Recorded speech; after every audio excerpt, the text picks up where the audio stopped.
Halo, what's up guys? Ketemu lagi dengan gue Windy Muhammad di channel Windy Muhammad. Oke, hari ini dalam episode yang istimewa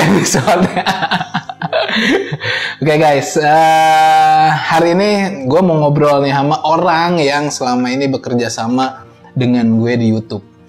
Ya karena menurut pengalaman gue selama gue ngejalanin YouTube ini emang ternyata nggak gampang ya. Mungkin teman-teman juga yang menjalani usaha untuk menjadi monetasi ini YouTube lu gitu kan, itu nggak gampang karena dulu itu gue ya nge-tag video sendiri, pegang HP sendiri, sampai ngedit juga sendiri, apa-apa sendiri, dan itu capek banget, menguras tenaga. Dan yang paling menguras tenaga itu ya ngedit, paling gede sebenarnya. Kalau ngobrol di depan kamera apa segala macam, konten apa yang gue bahas itu kadang-kadang terpikir dengan cepat di kepala gue gitu. Oh, gue mau ngebahas ini nih gitu kan, gue mau ngebahas ikan nih gitu, gue mau ngebahas mobil nih. Nah itu cepat banget itu selalu muncul gitu loh.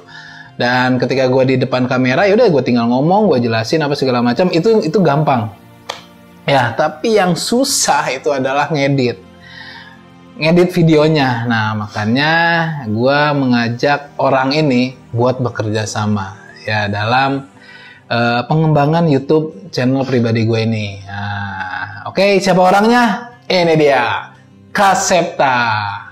Ya, sekarang gantian gue yang capek. Capek ngedit ya. Gila kan, balik kerja terus langsung ngedit gitu kan. Itu hampir ya seminggu 3-4 kali lah. Oke, lebih jelas ntar dulu. Belum mulai. Ya, kan ceritanya. Oke. Sebelumnya jangan lupa subscribe, like, and share di channel. Kita ngobrol tentang Kasepta ini kayak gimana sih ya. Dan ngobrolin apa sih yang disukain Kasepta nih ya. Apalagi dia kan lama banget bergerak di dunia digital, edit per-editan. Nah ini, jadi teman-teman buat yang suka ngedit, cocok buat nonton video ini. Dan boleh komen di bawah ya. Oke, kita ngobrol kali ini ngobrol seputar inspirasi bersama Kasepta. Check this out.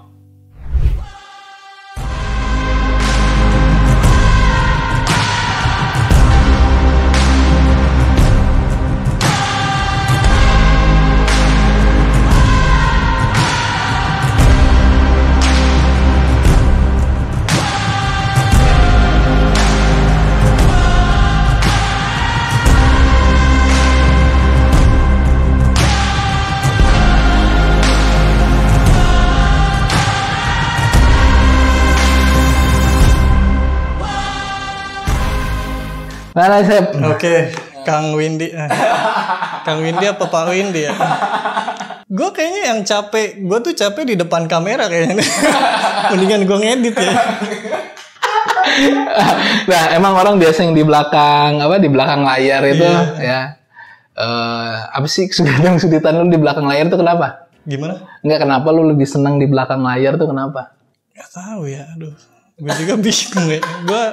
Gue lebih suka. Sebetulnya suka juga sih ya, pengen tenar. Cuma entah, setiap gue di depan kamera tuh kayak mau ketemu perempuan aja gitu. Nah ini nih ya kalau mungkin orang kita lebih kenalnya dengan bahasa introvert kali ya nggak sih? Soalnya Kasepta ini nih orangnya rada-rada introvert nih guys. Ini orangnya susah banget bisa cepet akrab sama orang lain. Jadi kalau misalnya udah lama tuh baru bisa akrab. Tapi kalau lu baru kenal sama dia, jangan harap lu langsung akrab sama nih orang. Jadi kalau gue lihat sih emang introvert ya. Karena kalau kita kan temen sekantor nih, ya kalau di divisi gue itu kan divisi sales, orangnya yang orang-orang nggak tahu malu, ekstrovert, orang yang diwajibkan untuk bisa ngobrol atau cepet akrab ya karena dunia sales. Nah, Kasepta ini di markomnya ya, marketing komunikasi. Ya dia yang ngedit, bikin konten video lah, bikin konten foto, visual, segala gambar. jenis visual lah. Iya, segala jenis visual dia nih yang ngedit di kantor gitu loh. Ini gue kelihatan nervous banget kayaknya. Iya, dari tadi udah shouting gitu. nggak jelas apa yang disaltingin. Padahal dia sendiri punya YouTube. Ya, YouTube Kasepta sendiri nih, dia punya YouTube. Coba lu bisa cek aja di YouTube-nya, emang semuanya kaku sih ngobrolan. Enggak, gue nggak pernah nunjukin. Jarang banget gue nunjukin muka tuh, jarang banget. Jadi ya langsung aja kayak tutorial, langsung screen gitu. Kalau main game ya langsung game. Jadi gitu, jarang banget gue nunjukin muka. Pengennya sih kedepannya nunjukin muka gitu. Itu tapi pembukaan lu tunjukin kan muka lu? Enggak.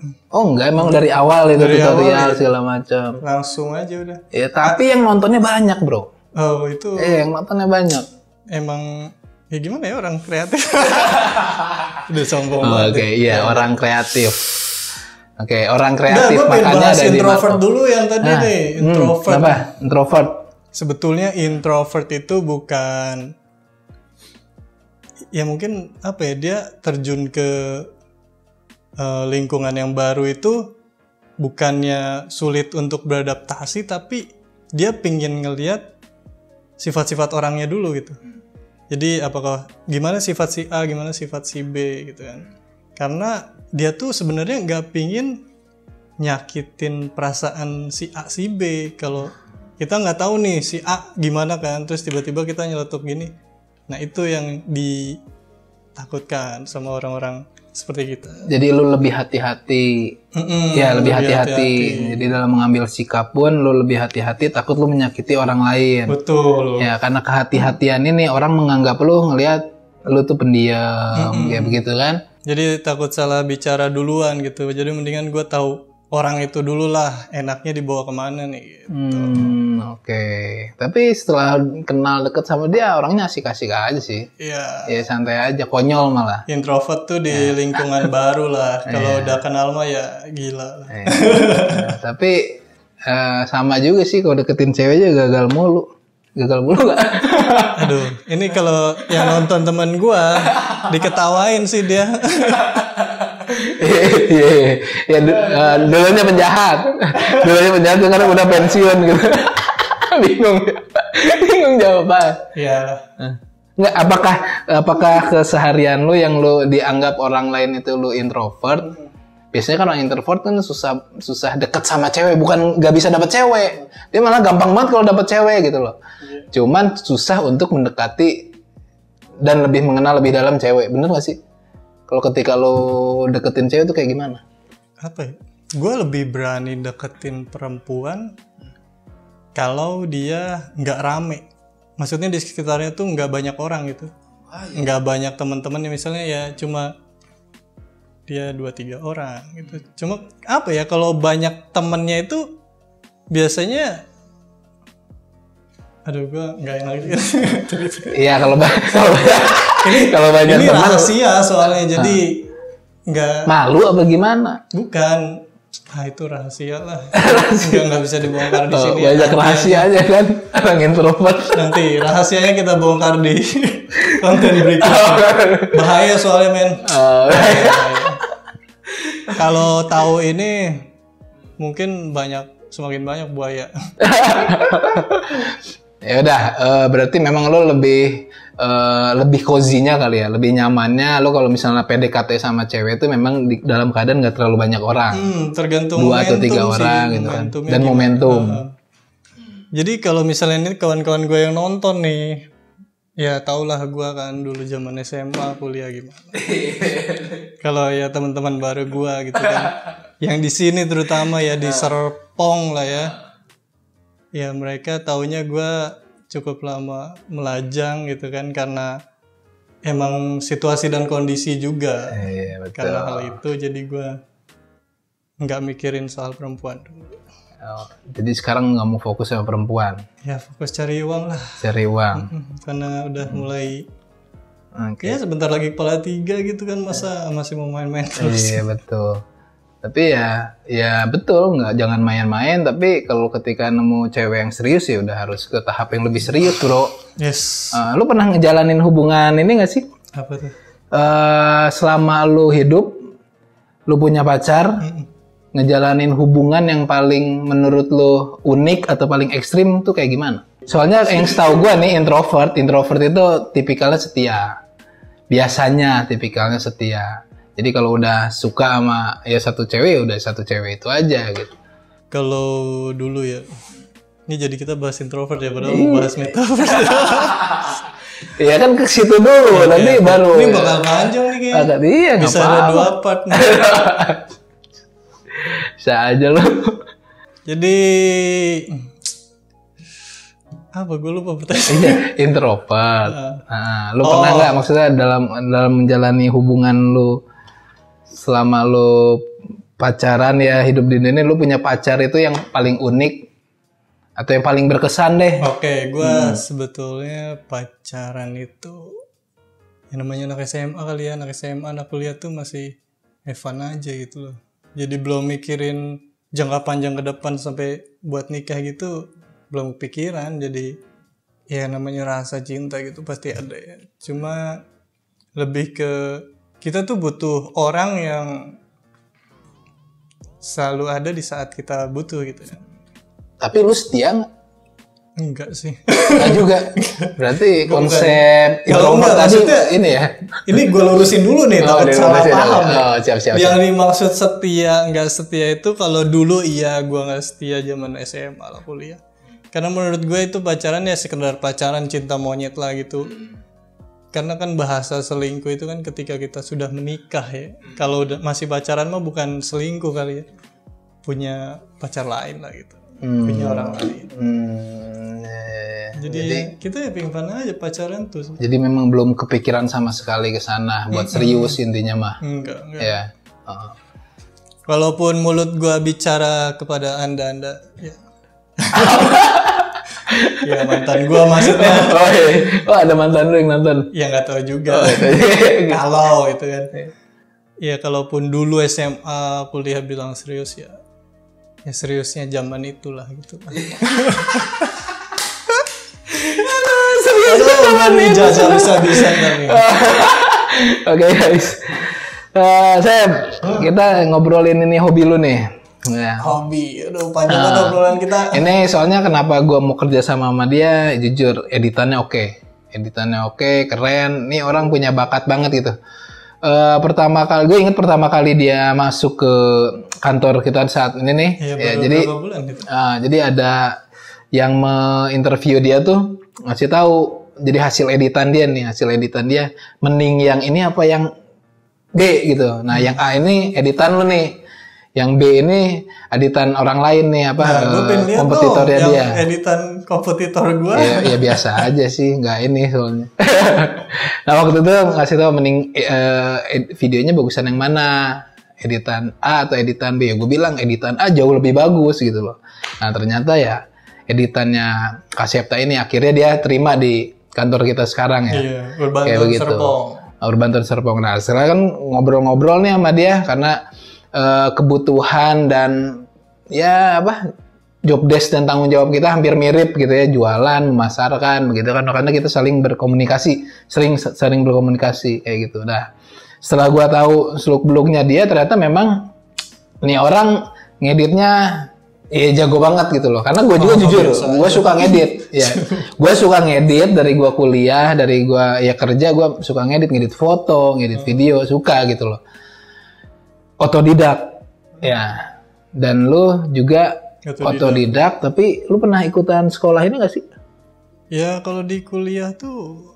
Jurusan lu ini juga kan sebenarnya? Jurusan gue DKV Multimedia Animasi 2D. Nah betul. Nah dan dia ngerasa itu nggak menunjang kehidupan di Indonesia ini. Nah, itu menarik menurut gue bro.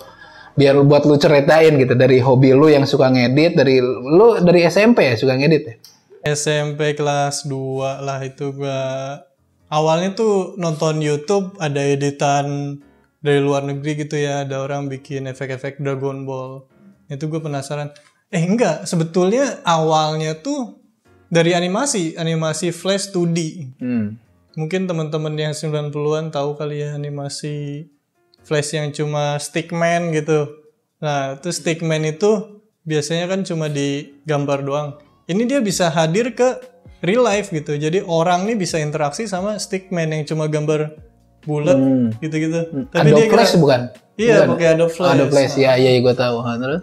Nah, di situ gue cari tahu tuh software apa sih. Nah, akhirnya gue ya nemu dulu namanya Macromedia Flash.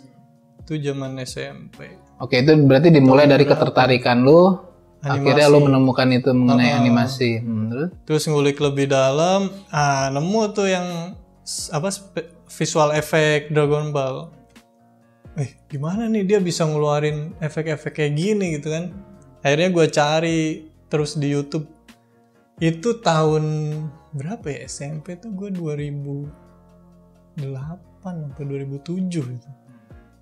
Di YouTube tuh masih internet dulu masih awam lah ya. Gue nyari di YouTube, akhirnya nemu softwarenya namanya Adobe After Effects 7.0 apa ya, dulu masih 7.0 tuh. Belum CS, belum CC. Iya. Itu gue masih kuliah itu. Kuliah ya. Kalau gue udah kuliah bukan masih. Kalau dia lu masih SMP. Masih SMP ya. Karena beda umur gitu jauh banget. Sekarang umur berapa? masih muda lah. Terus? Nah dari situ gue tertarik. Itu gue minta beliin bokap gue kan. Beliin software ini gitu kan. Akhirnya dibeliin dulu. Yang gue gak ngerti lah beli software gitu. Bokap beli. Ya software ini juga bajakan. Bukan ori. Tapi paling tidak bokap lu support dong dengan apa yang lu suka. Iya, support sih. Support ya. Nah, terus lu mendalami itu. Ya karena rasa penasaran dan menurut gue itu keren gitu loh. Akhirnya gue yang ngulik-ngulik segala macam. Mungkin ada video-videonya beberapa di YouTube gue bisa dilihat ya. Atau enggak? Iya sih di YouTube aja sih. Iya yang lu jadi super saya gitu ya Dragon Ball. Iya Dragon Ball. Itu keren sih anak SMP bisa ngedit kayak begitu menurut gua keren. Keren ya. Iya. Terus Kamehameha ya. Keren di zaman itu emang keren. Iya di zaman itu. Ya menurut gua sekarang juga kalau misalnya anak kecil SMP udah bisa kayak begitu udah. Sekarang SMP sekarang bisa apa? Main Mobile Legend. Itu juga kalah mulu lagi gitu kan. Tapi banyak lah sekarang anak SMP yang udah berpotensi seperti itu. Betul. Amin. Nah, oke. Nah, lo menyukai visual effect ya. Visual effect. Sampai pada akhirnya lo kuliah. Nah, dulu tuh gue waktu SMA tuh impiannya kuliah di Bandung. Pokoknya di Bandung lah. Apapun itu ya. Nah, setelah itu gue nyari kampus yang Kenapa apapun di Bandung? Apa ya, gue nggak tahu deh dari dulu gue kan tinggal di Bekasi ya. Menurut gue Bandung itu kota yang paling indah buat gue gitu. Iya, dan sampai sekarang gue nggak bisa move on. Iya, benar. Sepakat itu. Iya, Bandung tuh enak banget lah buat stay di sana. Enak banget. Kalau buat kerja kurang sih. Jadi mendingan untuk ya stay lah, tinggal di sana. Masa tua. Masa tua liburan itu enak. Kira lu kuliah di Bandung? Iya, gue nyari kampus yang ada jurusan visual effect itu belum ada tahun 2013. Mungkin sampai sekarang belum ada kali ya visual effect gitu. Kayak itu 2013 nggak ada, akhirnya lu Akhirnya gue ya ini disarankan temen gue juga, akhirnya lari ke animasi. Nah di animasi emang kita ada belajar 3D segala macem. Tapi pada akhirnya ya menurut gue sih 3D yang gue pelajarin di kampus itu basic ya. Jadi gue lebih dulu mempelajari itu sebelum gue masuk kampus gitu loh. Nah akhirnya ya gue lari ke 2D. Nah di 2D ini gue ke bagian compositing editing. Karena gue gak bisa gambar. Gue orang DKV yang gak bisa gambar manual maupun digital itu. Makanya mainnya di editing. Terus? Sama animate paling. Animate-nya itu secara puppet. Bentar. Itu 3D pusing kan lu? Iya pusing gue dengerin yang soalnya gue gak mendalami sampai segitu. Jadi ngedit doang gitu, hobi doang. Kalau lu kan benar-benar udah mendalami bidang itu kan? Coba mendalami lah. Ya 3D dan 2D. Dan lu ambil 2D, kecewa gak sih? Kalau udah kayak gitu gue mikirnya ya udah gue lulus dulu deh, karena kalau cuma di situ gue belajar lebih ke teori sih ya, karena kalau segala praktek itu ya lebih banyak otodidak emang, selebihnya itu teori sih. Gitu. Oke, selebihnya teori. Nyesel enggaknya ya gimana ya? Ya, karena kalau dari lu cerita, lu ngerasa intinya sih, gue kok nggak dapetin ilmu yang harusnya gue cari gitu di sini gitu loh. Tidak sesuai dengan ekspektasi. Karena ilmu-ilmu yang lu tuh sebenarnya udah dapet ilmu-ilmu itu di zaman-zaman lu SMP, SMA, lu udah dapet itu gitu. Terus sekarang pas gitu dia kuliah, kok dapetnya yang udah gue dapet gitu ya. Kalau gue jadi lu sih jujur kecewa, gue merasa tidak bisa berkembang. Ini yang salah di sektor pendidikan di Indonesia atau apa ini menurut lu? Gimana ya, mungkin di saat itu nggak tahu ya sekarang kampus yang mempelajari visual effect itu udah ada atau belum. Mungkin lebih ke SDM udah banyak sebenarnya. SDM udah banyak. Oke, SDM udah banyak tapi kerjanya di luar. Enggak, maksud gue tuh SDM ini yang mensupport sebagai dosen pengajar tuh. Menurut gue udah banyak yang bisa mempelajari visual effect 3D gitu. Tapi lebih ke apa ya, alat-alat kita yang belum mensupport kayaknya. Seperti ya paling mendasar komputer itu. Komputer yang gue pakai di kampus itu, kampusnya gak usah dikasih tahu lah ya. Nggak apa-apa lah. Nggak tahu ya sekarang mungkin dia udah upgrade atau gimana. Tapi waktu dulu ya spek komputer yang basic aja, basic untuk 3D gitu. Oke. Ya, intinya lu nggak puas lah dengan itu. Ya tidak cukup puas. Sampai akhirnya lu lulus dan lu bekerja. Akhirnya gue lulus. Nah itu kan karena di kampus tidak sesuai dengan ranah gue ya, jadi ya udah gue fokus ke video editing kali, karena yang mensupport laptop gue juga untuk sekarang ya itu gitu, karena visual effect udah mulai berat sekarang gitu kan, butuh laptop yang ya GTX, RTX ya. Itu laptop gue tuh high spec pada tahun 2013. Kalau sekarang mah udah jauh banget. Iya. Nah, kita kemana aja ya ngobrol ya? Tadi nanya apa sih? Ya enggak itu. Tadi bener sih. Itu kalau gua dengar kan banyak orang yang maksudnya sekelas lu itu seharusnya saat ini tuh bisa bikin sebuah film animasi kah, atau apa gitu buat karya bangsa segala macam, bisa di posisi itu gitu loh. Ini sangat disayangkan ketika lu punya bakat untuk itu, tapi kita ini apa ya, wadahnya itu yang masih kurang. Meskipun animasi di Indonesia juga udah banyak, udah bagus bahkan gitu itu kan. Itu karena support dari alat gitu. Alat sih yang terpenting tuh. Alatnya ya? Oke. Karena ya kalau kita belajar alatnya low spec juga berat gitu. Coba deh. Pasti kerasa banget beratnya. Ya. Gitu. Tapi banyak gak sih yang kerja di luar gitu akhirnya? Daripada gua kerja di Indonesia gak kepake nih gitu. Oh banyak banget dong. Yang ngerjain Upin Ipin juga orang Indo. Terus yang ngerjain Bobo Boy. Jadi gini, kawan gua ada yang kerja di suatu studio, dia di Batam. Itu film-film yang dikerjain ya film-film luar, animasi luar. Tapi kantornya di Batam. Oke. Jadi kan sebetulnya SDM kita tuh udah mumpuni, cuma peralatannya. Nah itu. Bener, cuman murni peralatannya doang. Kan kalau peralatan bisa dibeli sebenarnya. Sama mungkin feel ya. Peralatan, fee, atau yang mengarah ke sana. Kenapa industri seperti itu tidak bisa mesejahterakan para pelaku-pelaku di Indonesia gitu, pelaku-pelaku animator segala macem gitu loh. Sejahtera kalau kerja buat orang luar gitu kan, tapi di Indonesia sendiri kenapa gitu enggak? Jadi gue sempat ngobrol sama kawan gue ya, kawan sama-sama animasi lah. Dia tuh bilang gini,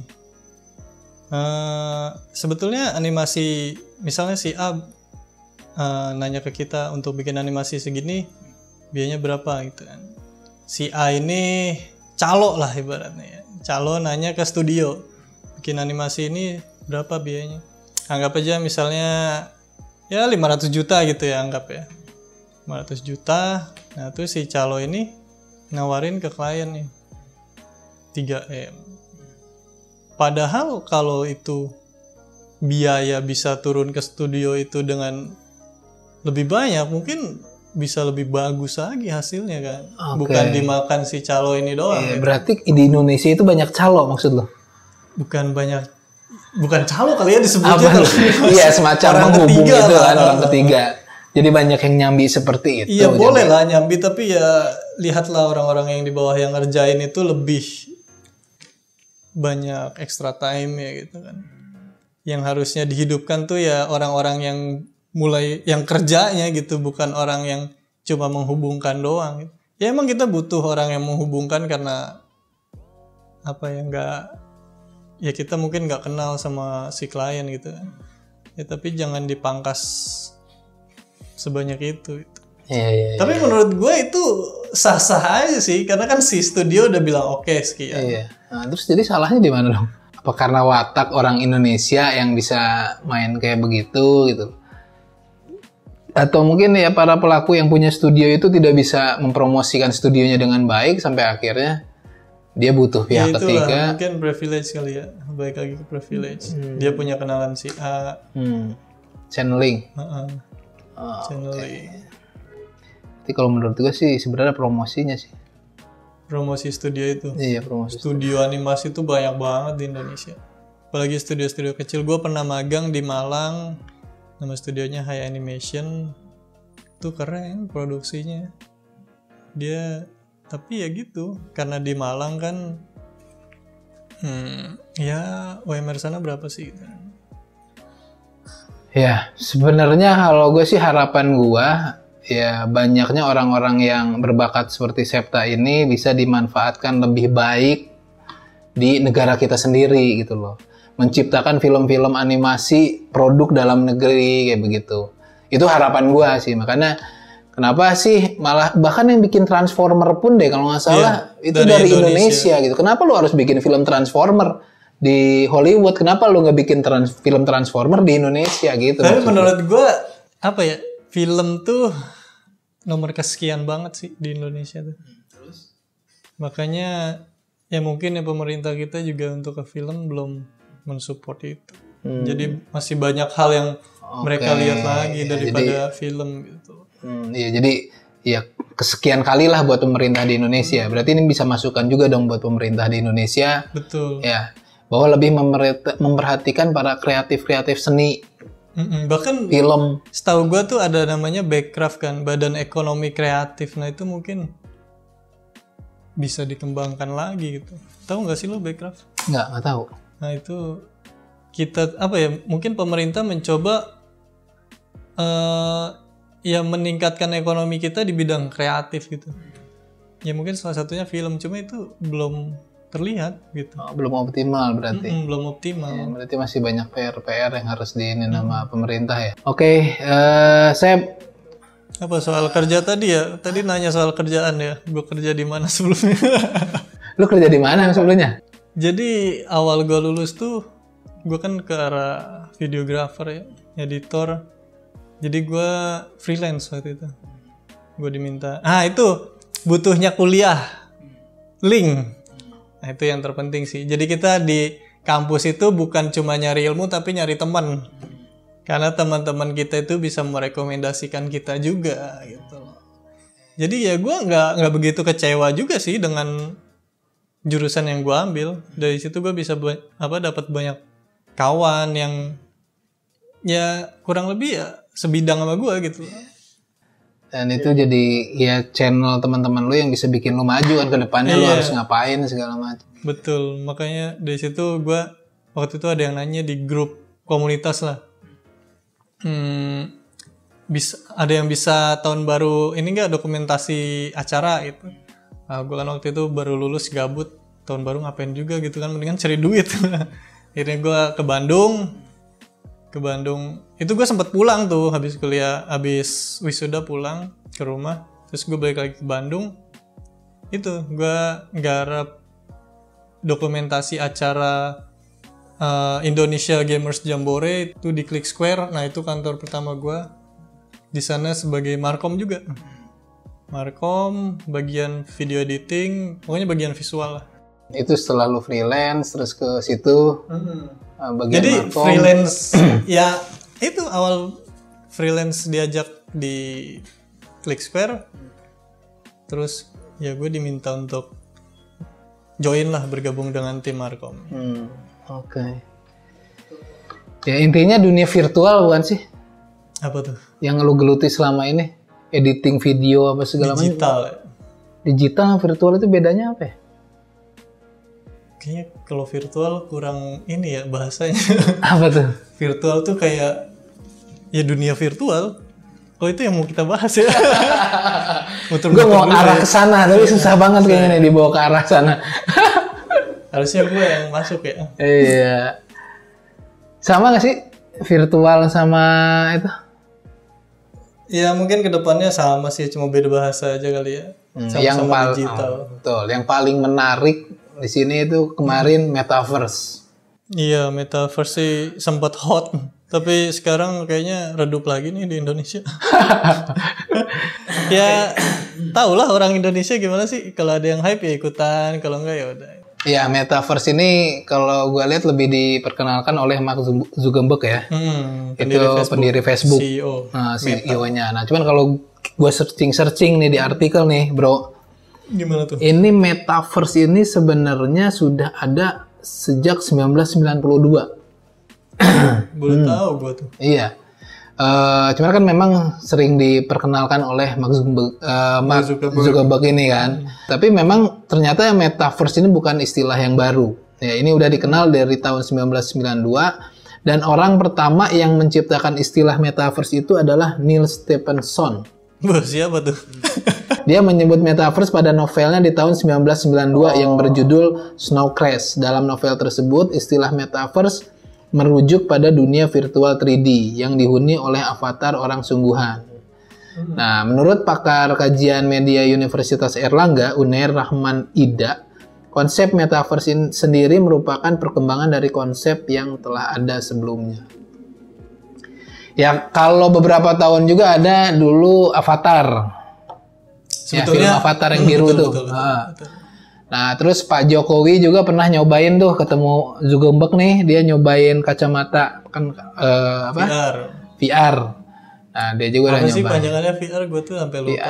VR itu apa? Gue ingatnya virtual relationship mulu. Kayaknya pernah ngalamin virtual relationship deh. Iya begitu. Ya nantilah di konten berikutnya kita bahas ya. Atau nggak di konten gue kali ya, seru tuh. VR itu apa? Virtual reality. Nah, kalau metaverse ini ada hubungannya nggak sih dengan dunia yang lo ini? Mungkin kalau gue fokus mendalami di bidang 3D gue ada ke sana. Karena yang gue tahu nih ya, metaverse itu ya sekarang banyak kan game-game yang ya seolah kita tuh menjadi orang lain sesuai ekspektasi kita gitu di dalam game itu. Kayak game apa ya? Roblox kurang ini sih kalau Roblox. Lebih complicated lagi dari Roblox. Ya kalau yang dulu mungkin nggak online ya dulu ya. Ya The Sims lah. Oke, The Sims. Yeah. Kalau yang online banyak banget yang online sekarang. Kayak Ragnarok gitu kan, terus Genshin. Mirip kayak begitu ya? Mirip, kayak The Sims cuman lebih ini lagi. Iya, jadi dia kayak The Sims mungkin tapi online. Ya, kalau Minecraft? Main anak-anak gue itu.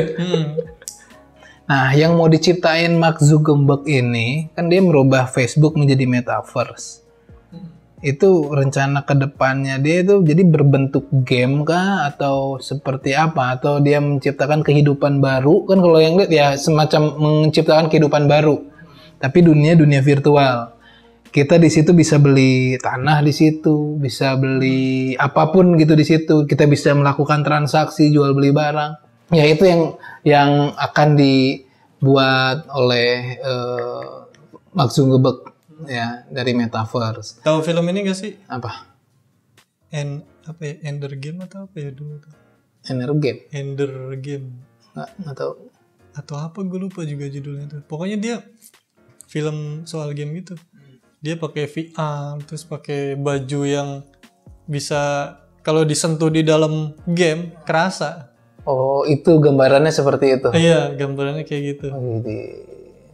Menurut gue gimana sih kalau itu nanti terjadi? Wah, itu seru banget sih. Itu seru banget. Nah, sekarang gini. Karena lu belum merasakan jadi sosok seorang ayah. Nah, sekarang itu kalau untuk sosok seorang ayah itu tantangan utamanya adalah anak yang kecanduan bermain game Android, ya main game terus di HP apa segala. Tantangannya seperti itu. Nah, kadang-kadang kita kalau terlalu melarang juga anak jadi susah, jadi gampang cengeng, nangis terus apa segala macam. Akhirnya mau nggak mau dengan kesibukan orang tua, ini gue cerita banyaknya orang tua sekarang ya, banyaknya orang tua sekarang yang mengalami hal seperti ini gitu. Akhirnya gue capek ngurus, ya udah anak gue dilepas aja biar main game. Nah itu akhirnya yang ditakutkan jadi ketagihan apa segala macam.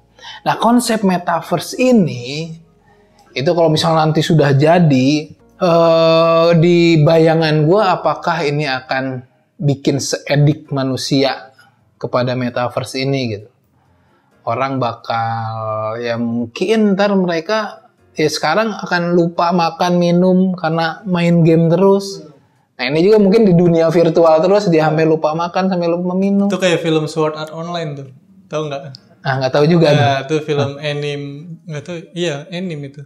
Berarti udah ada yang memfilmkan ya? Udah ada. Jadi dia pakai kayak helm ya, terus tiduran, terus dia ya login langsung tubuhnya tuh nggak bergerak tapi di gamenya bisa gerak-gerakin. Kalau dia nggak log out, udah dia terus-terusan. Terkunci lah di dalam game. Nah di film Sword Art Online ini si developernya ngilangin fitur logout. Waduh, terus akhirnya dia sampai ya masuk rumah sakit, diinfus segala macam, gak bisa sadar. Kalau orang lepasin gitu, tuh bisa kena otak. Jadi, jadi ya. Karena itu kaget juga kali ya. Nggak tahu sistemnya, mungkin dia kesaraf segala macam kan. Kesaraf segala macam. Kena model helm gitu. Ini bisa googling nggak nih? Wow. Apa namanya? Sword Art Online. Sword Art Online. Ini film animasi. Film Jepang. Oh, gue kira film ini. Seri novel ringan Jepang yang ditulis oleh Reiki Kawa. Itu ceritanya mirip-mirip seperti itu ya? Iya, jadi permainan virtual reality MMORPG. Bahkan kita makan gitu, ya makan di game. Jadi di dunia nyata tuh nggak ngerasain lapar apa. Nah itu ngerasa kenyang nggak tuh kayak gitu? Kenyang di gamenya. Di gamenya. Iya. Ya kita pokoknya setiap kita pas masuk game itu udah nggak ngerasain tubuh kita. Gawat juga sih. Kan itu mainnya otak kan tubuh tuh kan. Iya. Jadi lapar apa segala macam kan di otak yang ngirim kan. Kayak gitu. Kok jadi bisa merasa kenyang ya? Iya juga, masuk di akal gitu maksudnya. Jadi konsep metaverse ini benar-benar masuk di akal. Dan gue sih ngebayangin betapa, ya sebenarnya kalau kita lihat positifnya, ya kayak sekarang aja. Android kalau bisa dipergunakan dengan baik itu menjadi hal yang positif, ya kan? Media sosial apa segala macam. Tapi kalau digunakan dengan hal negatif juga jadi hal yang sangat negatif gitu. Ya kayak misalnya kan sekarang di media sosial aja ada komen, sara apa segala macam bisa masuk bui kayak begitu. Iya. Ya hal-hal yang seperti itu yang dulu nggak ada sekarang ada gitu. Nah, kalau selama metaverse ini nanti bisa jadi hal-hal yang positif, mungkin bisa jadi hal yang bagus juga gitu buat kehidupan di dunia gitu ya. Perekonomian. Termasuk perekonomian gitu. Tapi kalau misalnya kita nggak siap, menjadi hal-hal yang buruk itu bakal terjadi juga dan itu serem sih kalau menurut gua. Ya.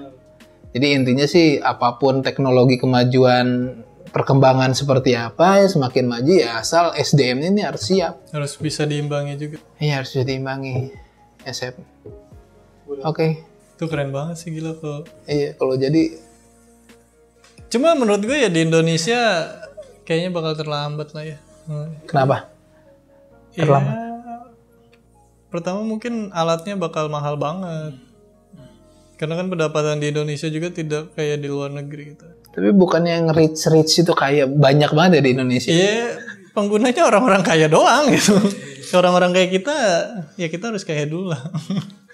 Dari YouTube. Oke guys. Cepet amat, belum selesai kayaknya nih. Udah lebih kayaknya, udah lebih 1 jam. Lebih. Ya udah, jadi kapan lo bisa meneruskan YouTube lo itu? Meneruskan YouTube, gue nih lagi bimbang. Sun. Gue lagi bimbang konten apa yang mau gue bahas di YouTube gue. Karena sejauh ini ya tutorial game lebih ke tutorial sih, cuma ya fokus. Kan lo selalu seringin ini apa ngasih petuah-petuah bijak gua mengenai YouTube. entahlah, kita lihat aja nanti. Mungkin liburan lebaran gue bakal mulai garap YouTube. Subscribe Kasepta. Kasepta. Kenapa namanya Kasepta? Sebetulnya itu branding ya. Dari dulu zaman gue SMA tuh udah nge-branding. Apa branding? Dulu branding gue tuh ESN Design. ESN tuh nama singkatan gue lah. Terus menurut gue, aduh ribet banget penyebutannya gitu kan. Akhirnya pas gue kuliah atau mau lulus kuliah, ya gue menggabungkan 2 nama gue, nama depan dan nama tengah gitu kan. Kasepta, gue hilangin nama huruf awal. Huruf awal, Kasepta. Jadi Kasepta. Iya. Gitu. Oh, bukan jadi Kasepto ya. Bukan Kasepto kan udah ada. Ntar gue kena copyright. Oke guys, kalau gitu sampai lagi dong sini. Hah? Apa lagi nih? Udah lama banget ini, Sam. Oh iya. Iya. Berarti nanti lanjut konten berikutnya. Nanti takutnya bosen ngeliat muka lu. Oke, siap. Oke guys, kalau gitu sampai di sini ya obrolan kita, Sam. Kayaknya masih banyak sih ya yang banyak banget keluarkan. Nanti lah di episode selanjutnya lah.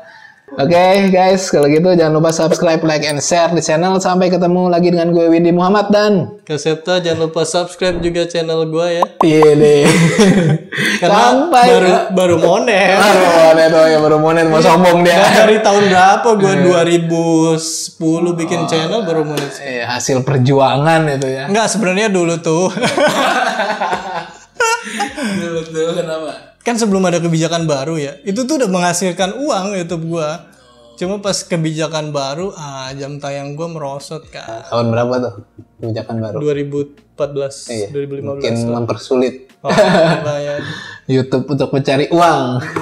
Dan tahun segitu karena ada investor ya, ortu gua gitu, nyuntik dana gua kan. Jadi gua nggak mikirin YouTube, bodo amat gitu. Tapi sekarang pikiran lagi. Kepikiran lagi ya, soalnya orang tuanya udah nggak kasih dana. Iya, nggak ada investor lagi.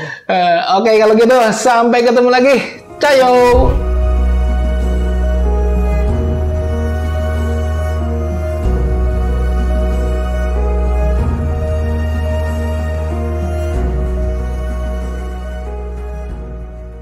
Aduh, deg-degan gue. Kayak mau tanya apa ya. Masalahnya bukan channel gue. Kalau channel gue bodo amat. Padahal gue yang ngedit ya. Kan suka-suka gue ya motongnya di mana.